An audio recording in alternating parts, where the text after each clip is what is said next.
So Spider-Man PS4 comes out in like 3 days, and against my better judgment, I pre-ordered it.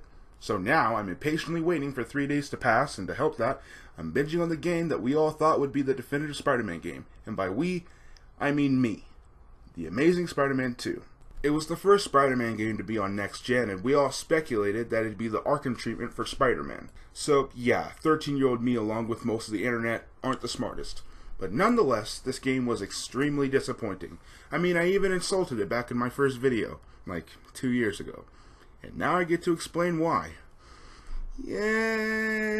The interesting thing, but the thing that probably ended up biting the game in its own ass, was the idea to do an entirely new story revolving around the Kingpin and a turf war.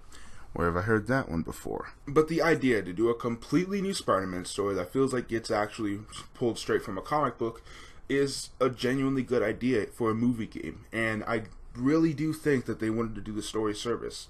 But for some reason, like every other Spider-Man game, they felt like adding like 20 villains into this game, and obviously it has to include the story from the movie, mainly Green Goblin and Electro, but they're tweaked a little bit just to fit in.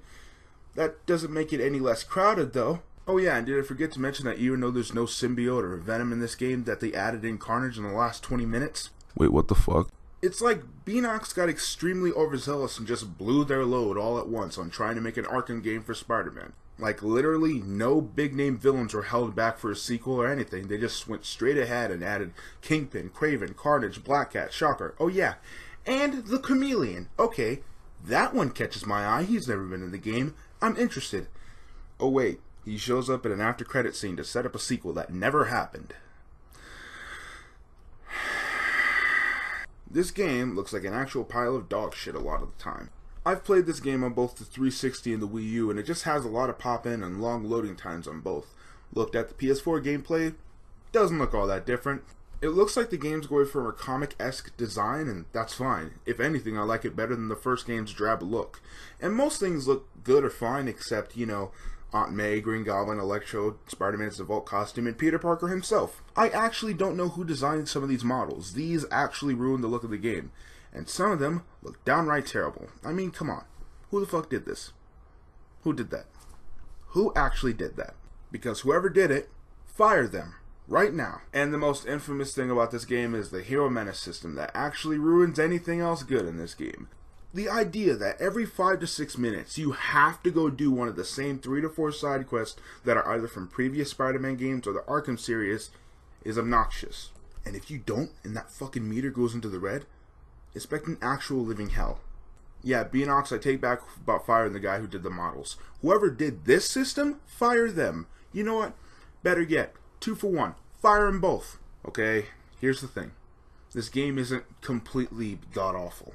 Some character writing is spot on. The idea that you can collect comic book pages and read comic books in a $60 game is pretty intelligent and a good way to get people into comics.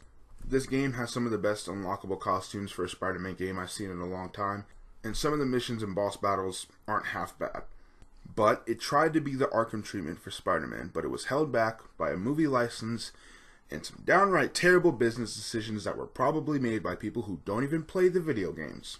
However, it seems like everywhere this game failed, Insomniac is fixing it with their Spider-Man game in spades.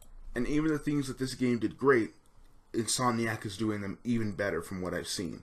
And I am ready for the actual next-gen Spider-Man game. So now for the final question. Should you buy this Spider-Man game? No, don't waste your fucking money.